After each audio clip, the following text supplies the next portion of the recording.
Halo semua, dalam rangka menyelesaikan tugas mata kuliah Farmasi Komunitas dan Distribusi, kami mahasiswa program studi Profesi Apoteker Fakultas Matematika dan Ilmu Pengetahuan Alam Universitas Udayana akan menjelaskan terkait dengan BUD atau Beyond Use Date sediaan farmasi non-steril.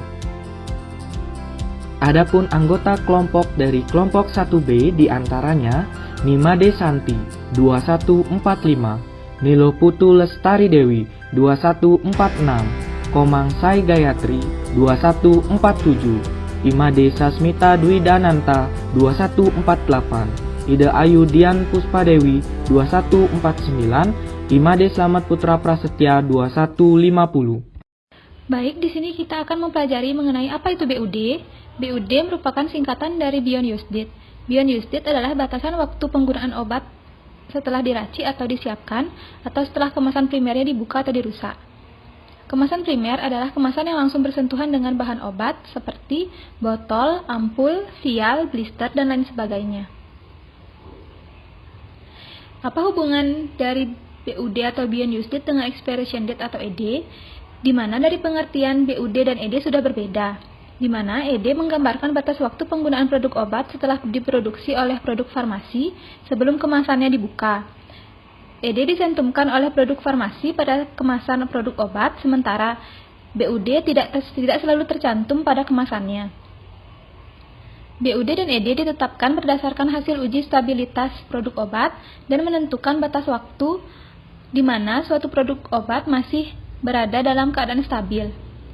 Suatu produk obat yang stabil berarti memiliki karakteristik kimia, fisika, mikrobiologi, terapeutik, dan toksikologi yang tidak berubah dari spesifikasi yang sudah ditetapkan oleh pabrik farmasi, baik selama penyimpanan maupun penggunaannya. Menggunakan obat yang sudah melewati BUD atau ED berarti menggunakan obat yang stabilitasnya tidak terjamin lagi. Dan apa pentingnya dari Beyond Use Date atau BUD ini? ED obat setelah kemasan dibuka sering dianggap tetap sama dengan yang tertera pada kemasan, padahal ED obat tersebut telah berubah. Menurut USP, BUD sebaiknya dicantumkan pada etiket wadah obat untuk memberikan batasan waktu kepada pasien kapan obat tersebut masih layak untuk digunakan. Informasi BUD ini dapat dilihat pada informasi dari pabrik obat maupun pedoman umum dalam USP. Informasi BUD sangat penting disampaikan karena beberapa obat tidak boleh digunakan kembali setelah kemasannya dibuka akibat kestabilannya. Apa saja sih ciri-ciri obat yang tidak stabil? Ciri-cirinya adalah adanya perubahan rasa dari obat, perubahan bau dari obat, serta adanya perubahan warna dari obat. Selanjutnya, mengenai efek obat yang tidak stabil, di mana ketidakstabilan obat akan menyebabkan mutu dan khasiat atau efektivitas obat berkurang.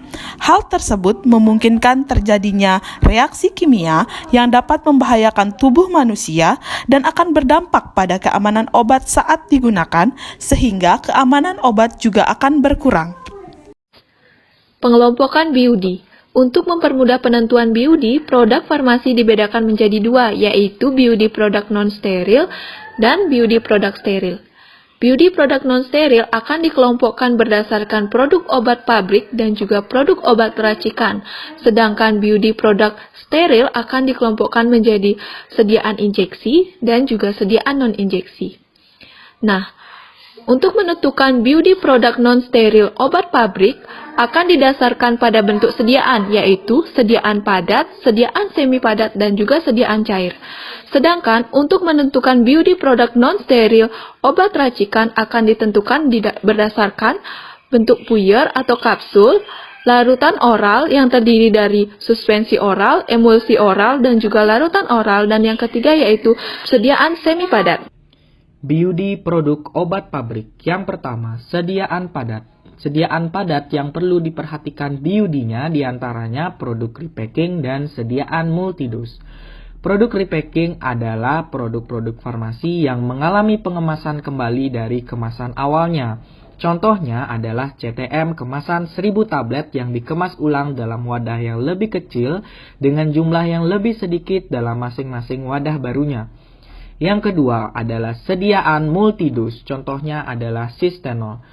Sistenol adalah sediaan farmasi dalam bentuk kaplet yang berada dalam sebuah botol. Ketika botol tersebut dibuka, maka kaplet tersebut akan berhadapan langsung dengan lingkungan luar. Jadi, sediaan padat berupa produk repacking dan sediaan multidose perlu diperhatikan BUD-nya.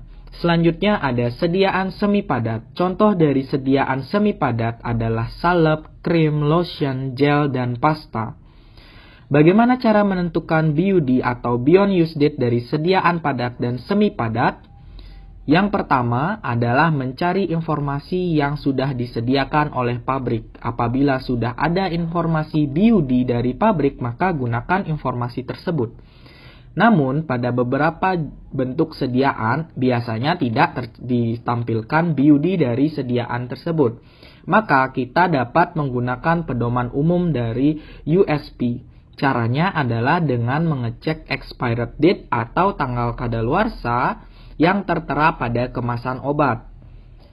Kemudian ketika kita sudah mendapatkan tanggal kadaluarsa atau expired date-nya, maka kita dapat menentukan BUD-nya.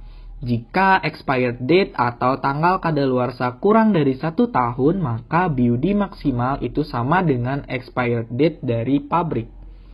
Yang kedua, apabila expired date-nya lebih dari 1 tahun, maka BUD maksimalnya sama dengan 1 tahun.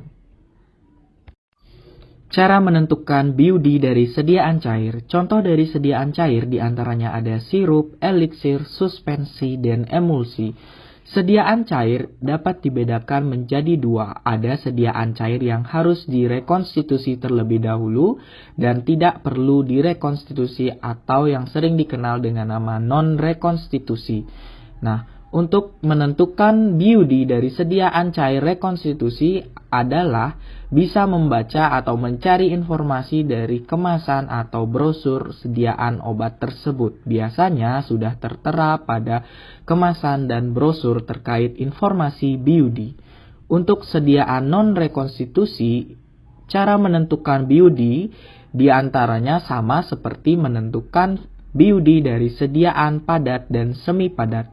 Hal yang pertama kali kita lakukan adalah mencari informasi dari pabrik. Apabila dari pabrik sudah menyertai informasi terkait dengan BUD, maka gunakan informasi tersebut. Akan tetapi, jika tidak ada informasi dari pabrik, maka gunakan pedoman umum dari USP. Selanjutnya, kita bisa mengecek atau membaca expired date atau tanggal kadaluarsa yang sudah ditentukan oleh pabrik. Biasanya sudah tertera pada kemasan asli obat. Setelah kita menemukan expired date atau tanggal kadaluarsa, maka selanjutnya adalah kita bisa menentukan BUD dari sediaan tersebut. Apabila expired date atau tanggal kadaluarsa kurang dari 1 tahun, maka BUD maksimal dari sediaan tersebut sama dengan expired date dari pabrik. Dan sedangkan apabila expired date atau tanggal kadaluarsa lebih dari 1 tahun, maka BUD maksimal dari sediaan tersebut itu sama dengan 1 tahun. Selanjutnya yaitu BUD produk obat racikan. Yang pertama, puyer dan kapsul. Cara menentukan BUD-nya yaitu dengan mengecek ED masing-masing obat. Bila ED kurang dari 6 bulan, maka BUD maksimalnya menggunakan nilai ED-nya. Bila ED lebih dari 6 bulan, maka dilakukan perhitungan 25% dari nilai ED-nya. Bila hasil kurang dari 6 bulan, maka BUD maksimalnya sama dengan hasil perhitungan yang diperoleh. Bila hasil lebih dari 6 bulan, maka BUD maksimalnya sama dengan 6 bulan. Selanjutnya untuk larutan oral, suspensi oral, dan emulsi oral, dilakukan dengan cara untuk larutan yang mengandung air, BUD maksimalnya yaitu 14 hari. Kemudian larutan yang tidak mengandung air, dilakukan cek ED masing-masing obat. Bila ED kurang dari 6 bulan, maka BUD maksimalnya sama dengan nilai ED. Bila ED lebih dari 6 bulan, maka dilakukan perhitungan terhadap 25% dari nilai ED-nya. Bila hasil kurang dari 6 bulan, maka BUD maksimalnya sama dengan hasil perhitungan yang diperoleh. Bila hasil lebih dari 6 bulan, maka BUD-nya sama dengan 6 bulan. Kemudian untuk sediaan semi padat seperti salep, krim, pasta, dan gel, BUD maksimalnya adalah 30 hari. Contoh cara menentukan BUD. Contoh obat pabrik. Yang pertama, tablet A mempunyai ED pada bulan Juli 2022. Sekarang bulan Mei 2021. Rentang ED-nya yaitu 14 bulan. Maka ED dinyatakan lebih dari 1 tahun. Maka BUD-nya yaitu 1 tahun, yakni pada bulan Mei 2022. Contoh yang kedua, tablet B mempunyai ED Desember 2021. Sekarang bulan April 2021. Maka rentang ED-nya yaitu 8 bulan. ED dinyatakan kurang dari 1 tahun. Maka BUD-nya yaitu sama dengan ED, yakni pada bulan Desember 2021.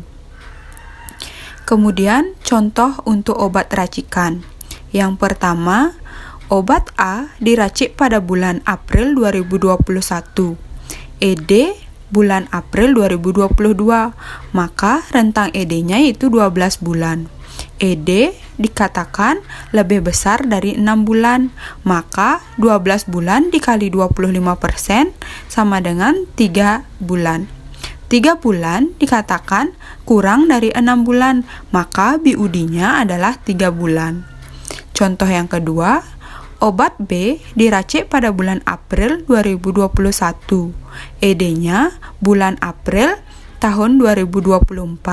Maka rentang ED-nya yaitu 36 bulan. ED dikatakan lebih besar daripada 6 bulan. Maka 36 bulan dikali 25% menghasilkan 9 bulan. 9 bulan lebih besar daripada 6 bulan. Maka BUD-nya adalah 6 bulan. Baik, sekian pemaparan dari kelompok kami mengenai BUD sediaan non-steril. Semoga bermanfaat. Terima kasih.